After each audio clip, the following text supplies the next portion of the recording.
Where is biodiversity in our lives? Oh, maybe in the superfood bowl, the seeds, the microgreens, and a whole bunch of other natural ingredients that we have thanks to our rich biodiversity.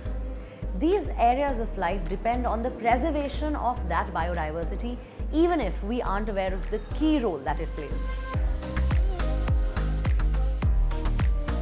Hello, I'm Sadhika Tiwari and you're watching Eco India. And today we will explore hidden pockets of biodiversity in the city, in the national capital, where one can almost begin to forget what a forest looks like. In the humdrum of the city, the crowded highways, the tall buildings and the crisscrossing flyovers. But here's the secret, they do exist. And today, my colleague and fellow environment enthusiast and journalist Bahar Dutt will take us to these hidden, almost unbelievably biodiversity-rich pockets in the city and take us to these forests and make us feel, breathe and taste them and the magic that they behold. It's the national capital of India, the seat of all political power. Home to more than 20 million people, Delhi's environmental indices have been plummeting for a while. And yet, biodiversity still exists in all corners. 250 species of native trees, 70 species of butterflies, and 190 species of birds are found in the city. As an environment journalist, I'm curious, how are these pockets of biodiversity surviving and how can we protect them better? On this quest, I'll take part in the big butterfly count and walk the wild side in a mini forest that was once a garbage dump. Assist in a bio-fencing project on a restored wetland. And meet the people who are helping restore the green lungs of the most polluted city in the world.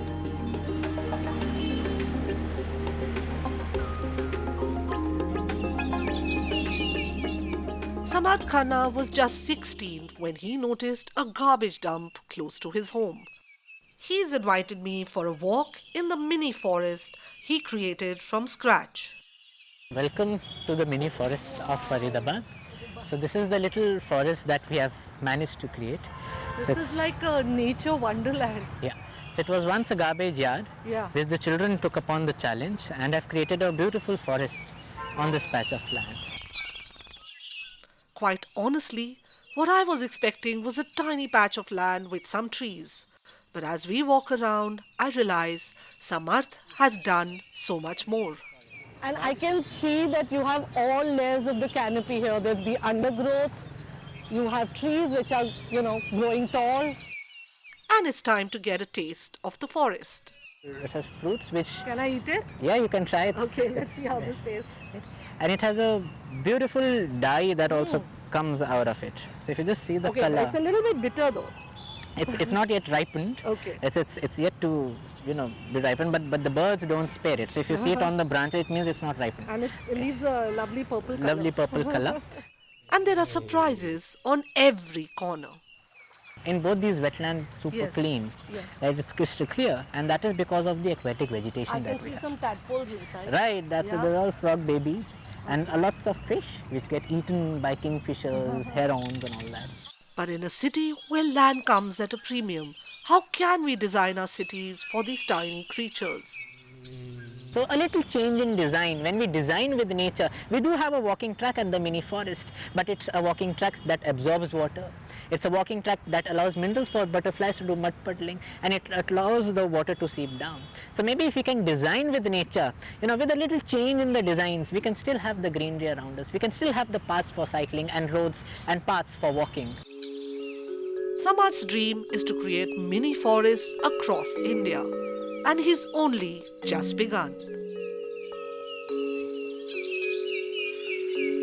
With my lungs refreshed, I'm now headed to meet biologist Fayaz Khudsar, who's been working with his team to revive the floodplains of the river Yamuna.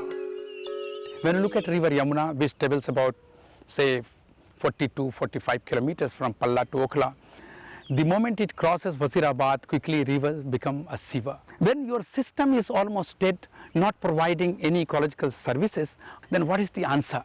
The answer comes through science, and that says that ecological restoration is the only way to restore these systems.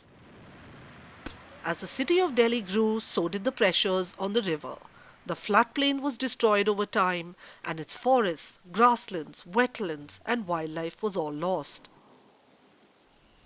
यार ये नीलगाय Fayaz and his team wanted to change that. A parcel of nearly 457 acres of land was handed over to his team, led by Professor C.R. Babu by the Delhi Development Authority that manages the land. Degraded wetland was the first task. We desealed the area, and now we see 100 acres of wetland recharging the groundwater. A boat ride down the 100-acre revitalized wetland is in stark contrast to the brown Yamuna just outside of the park. Boat ride done, it's time to get our hands dirty. So it's going to be a day of hard labor.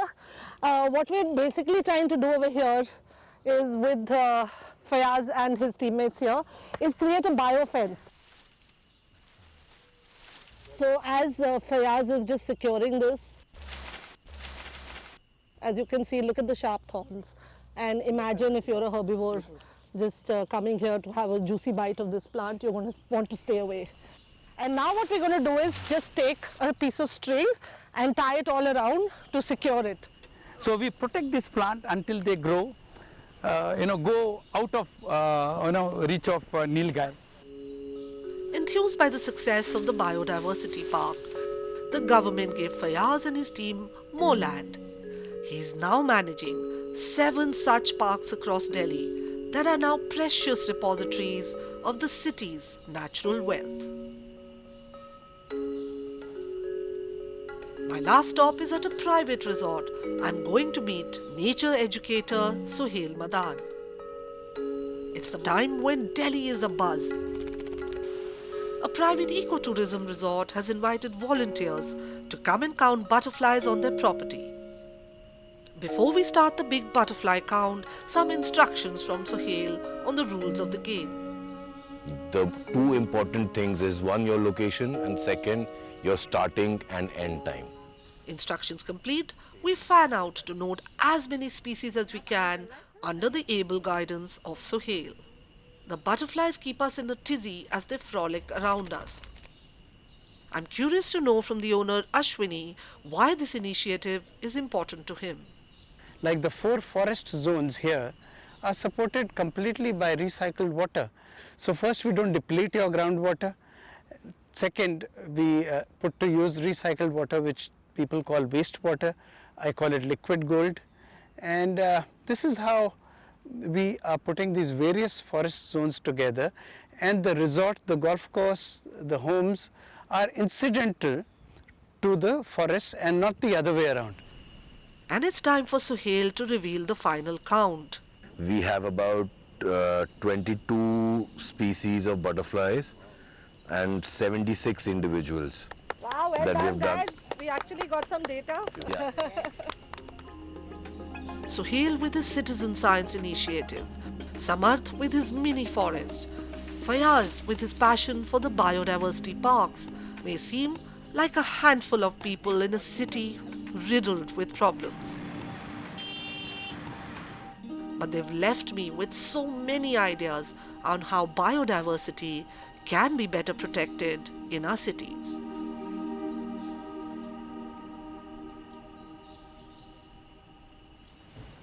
For most Indians, our mothers, grandmothers or aunts always have something that comes from their backyard or their kitchen that fixes almost everything. You have bad skin? Apply some yogurt and honey. You have skin irritation and pimples? Apply some neem paste. From lemon to turmeric, there is always something that comes to the rescue. But it doesn't end there. Beauty stores and medical stores across the world have products that are derived from nature. But often these age-old ingredients are considered to be free for the taking. But are they? Cosmetics, Feel the power of real cold-pressed argan oil. pharmaceuticals, Specially developed to help soothe and relax your baby. cleaning products. Removes tough stains like tomato sauce. Many of them contain ingredients originally derived from nature. And why not? I mean, there's a lot we can learn from the environment. It's not that simple. Over the last decades, companies and institutions have claimed natural compounds and substances as their own and hijacked the knowledge of how to use them. They have profited, some think to the tune of billions of dollars. Who's paying the price? Welcome to the world of biopiracy. Bioprospecting is defined in a United Nations document as the exploration of plant and animal species for the utilization of their genetic resources. It basically describes companies and institutions looking for new natural substances to use in their products. And in recent decades, it's pharmaceutical companies, it's biotech companies, big agricultural companies, chemical companies as well, that are claiming intellectual property rights relating to a lot of the research and development that they've been doing. And they're doing that through patents. The idea is that new inventions cost companies time and money in research. To help them make that back, patents give them exclusive rights over their innovation for a set period of time. It's important that we should have a patent system also, where the industries are appreciated for their research. But it becomes more problematic when traditional knowledge of communities is involved. Take the neem tree. Known as the tree of life in India, it has vast medicinal and healing properties, and it can also be used to make organic pesticides and fungicides. In 1995, US multinational W.R. Grace was granted a European patent for neem oil used as part of its organic fungicide Neemix, a brand worth over $60 million per year, according to a 2008 report. Indigenous communities in India had already been using neem oil as a fungicide for centuries, but others profited from their knowledge. The appropriation and commercialization of genetic resources like plant extracts and indigenous knowledge for profit. This is where bioprospecting can turn into biopiracy. Companies use patents to protect innovations without fair compensation for the communities where the genetic material and knowledge comes from. There should be a balance between the advancement in technology and also what is our traditional knowledge. It should be preserved. It should not be misappropriated. It took 10 years for the European patent on the use of the neem compound to be overturned. But this is far from a typical outcome for Indigenous communities. They often lack the funds and support to fight patents. And there are other problems too. It can also be harmful to biodiversity. Hoodia gordonii is a plant found in South Africa. It's like a cactus, essentially. It doesn't look appetizing, which is pretty fitting because Hoodia is a natural appetite suppressant.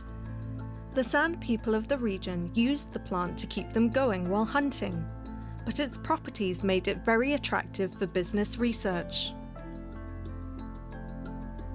South Africa's Council for Scientific and Industrial Research, CSIR, used the plant extract to formulate the molecule P57 as a hunger suppressant for treating obesity in the 1990s. The centre patented the molecule and licensed it to multinational pharma company Pfizer and then UK-based biotech Phytopharm. No credit was given to the San people, and there was so much interest and hype about this, the patents and the research. It was in newspapers, it was reported globally, that it was decimated by opportunists. So people came out and sort of decided they were going to make money off the removal of this plant and the sale of this plant. Hoodia has had to be protected in South Africa and Namibia. Illegal harvesting is one of the main threats against the plant. It took until the early 2000s for the San people to become aware of the CSIR patent. With help from NGOs, the community successfully campaigned for the role of their traditional knowledge to be acknowledged. Under a benefit sharing agreement, they were to receive milestone and royalty payments. It's not clear how many cases of biopiracy there have been. The United Nations has tried to instigate a solution under its Convention on Biological Diversity. The aim of the Nagoya Protocol is to share benefits from bioprospecting with indigenous communities. There's a growing recognition in general that the whole issue of nature and biodiversity is important. And it's important because consumers are more and more interested and more aware and asking questions. That's Rick Kuch-Loyenga, Executive Director of the Union on Ethical Biotrade. It's a membership-based organisation that helps companies comply with the protocol and awards them with a certification on their product if they do. A lot of these regulations are still new, are still under development, are sometimes unclear. Still on land, there is a framework, one that extends around 200 nautical miles from a nation's border into the ocean. Beyond is a new frontier for exploration and potential exploitation. The high seas offer an abundance of possibilities. Marine organisms can live in extreme pressure, temperatures, darkness. Animals like sponges produce chemicals that have the potential to treat cancer. The global market projected for marine biotechnology by 2025 is $6.4 billion, with the potential for use in pharmaceuticals, chemical, and biofuel industries. Nations are currently trying to figure out how to share the ocean's resources equitably. Countries in the global south don't want to be left behind. Biodiscovery, bioprospecting, however you want to call it, to make scientific and technological advancements, well, it's clear that we need it. It has very, very significantly contributed to kind of human well-being. If you look at all kinds of medicines, they are based on natural remedies. They're based on bioprospecting. So bioprospecting is perfect, is important, will remain very important in the future. But it has to be done in a way that is fair to the biodiversity-rich nations where these solutions are found. One way is by creating guidelines on what can be patented and how. Companies and research institutions should work with indigenous and local researchers, developers, and marketers. Working together gives both local communities and companies alike the opportunity to profit. It also ensures the protection of the species, providing us with the means to make advancements in technology, health, food security, and beyond. Anybody who has a small house plant knows that even a tiny plant needs some external nutrients and some fertilizers every once in a while to stay happy and healthy. So it would only make sense that farmers would need to use fertilizers to enhance the productivity of their crop. But in the longer run, overusing these chemical fertilizers can not only damage the soil, but it can also reduce the fertility of the soil. But nature has its own way of creating an ideal fertilizer. We head to Uttar Pradesh to find out why. For generations, Balkar Singh's family has been growing wheat, paddy and sugarcane on this 30-acre farm in the northern state of Uttar Pradesh. India's so-called Green Revolution in the 1960s brought high-yield crop varieties to the country. Ever since, farmers have increasingly relied on chemical fertilizers like diammonium phosphate and urea to squeeze productivity from the soil. Singh's farm was no exception, but in recent years, he has seen clear signs that the soil here is reaching a breaking point.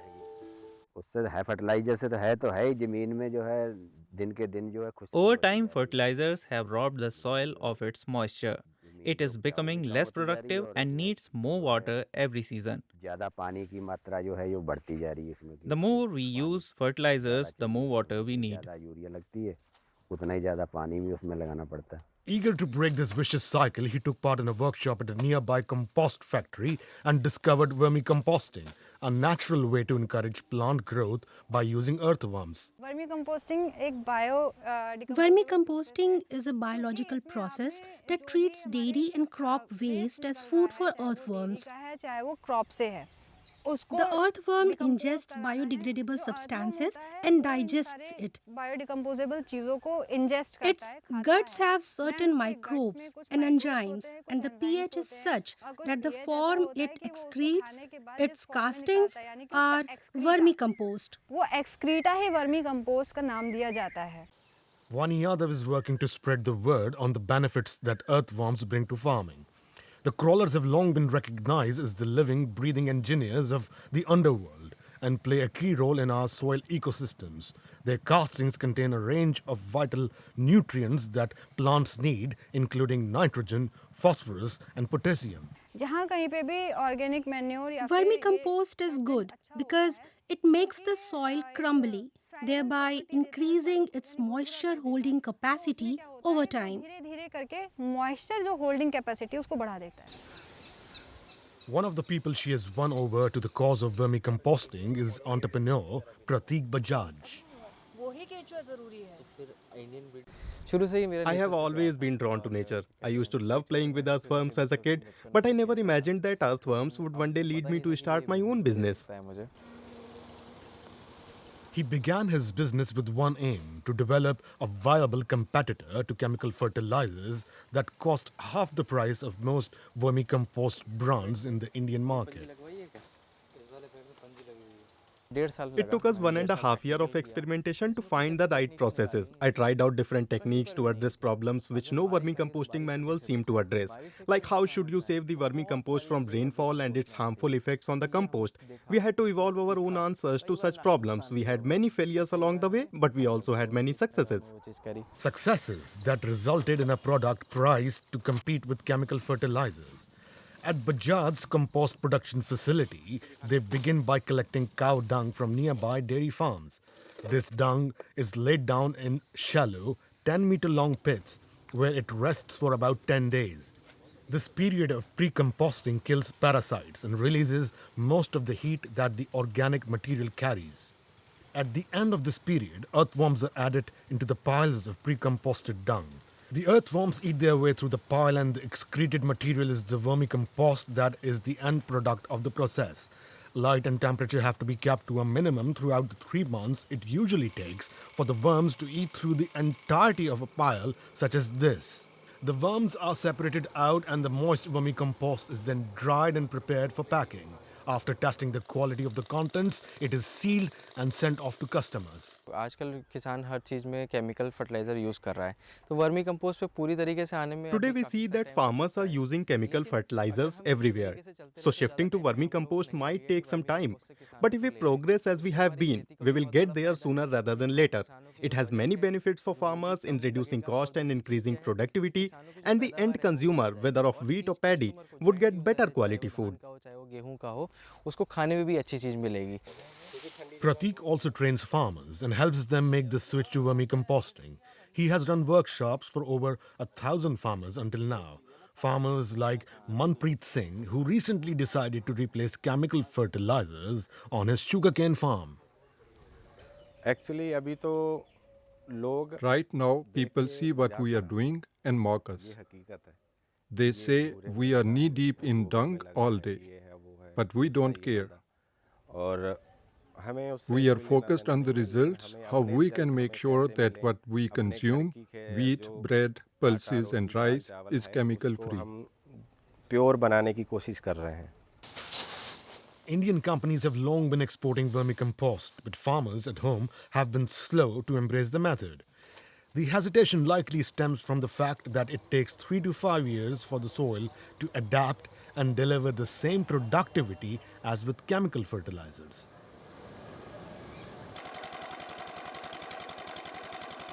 क्योंकि हमारी soils जो हैं वो heavily feeding हो गई है इनकी fertiliser पे।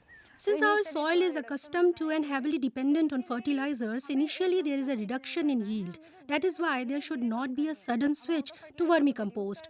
The dose of chemicals should be reduced gradually. Reduce the amount of fertilizer and increase the dose of vermicompost or organic manure.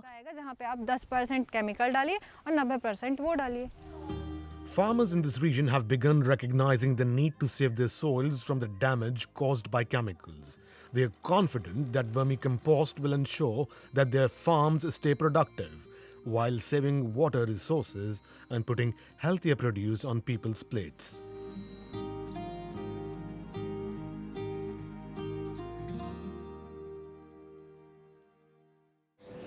I had a lot of fun on today's episode in our journey through farms and forests. These reports gave me more insight into the need for preserving our natural heritage that gives us the ingredients that underpin our health and well-being.